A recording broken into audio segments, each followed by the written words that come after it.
Summer season అనే బదులు పెళ్ళిళ్ళ సీజన్ అంటే బెటర్ ఏమో కదా, అందరు అట్లనే అంటారు అనుకోండి. కానీ సో ఫస్ట్ పెళ్ళి అంటే గుర్తుకొచ్చేది హల్దీ ఫంక్షన్ అండ్ ఫొటోస్ ఇలాంటివి కదా. సో హల్దీ ఫంక్షన్కి ఎప్పుడు రొటీన్గా వేరే శారీస్ కాకుండా ఇలా ఒకసారి ట్రై చేయండి.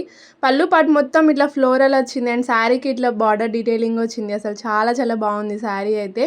అండ్ ఈ శారీని అయితే మీషోలో తీసుకున్నాం, చాలా బాగుంది రీజనబుల్ ప్రైస్లో. సో ఎవరికైనా కావాలంటే కామెంట్ చేయండి. ఇట్లా డ్యూయల్ షేడ్లో వచ్చేసింది.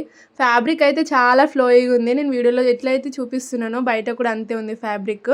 అండ్ దీనికి నేను ఇట్లా కొంచెం వెరైటీగా బ్లౌజ్ డిజైన్ చేద్దాం అనేసి నాకు ఈ శారీ తీసుకున్న సిస్టర్ ఒక రిఫరెన్స్ పిక్ చూపించింది. సో సేమ్ దాంట్లో ఉన్నట్టే డిజైన్ చేసిన నేను. కొంచెం యూనిక్ ప్యాటర్న్ ఉంది ఆ బ్లౌజ్. ఫ్రంట్ ఓపెన్ ప్రిన్సెస్ కట్కి, పైన బోట్ నెక్కి చిన్న వీ నెక్ లాగా వస్తుంది అండ్ బ్యాక్ హై నెక్ ఉంటుంది, ఎల్బో హ్యాండ్స్. అసలు చాలా కొత్త ఉంది కొంచెం డిజైన్ అయితే. ఒకసారి ట్రై చేయండి మీకు కూడా. అండ్ దీని లింక్ కావాలంటే తెలుసు కదా, కామెంట్ చేసేయండి. లేదా నేను కమ్యూనిటీ పోస్ట్లో పోస్ట్ పెడతాను యూట్యూబ్లో, చూడండి.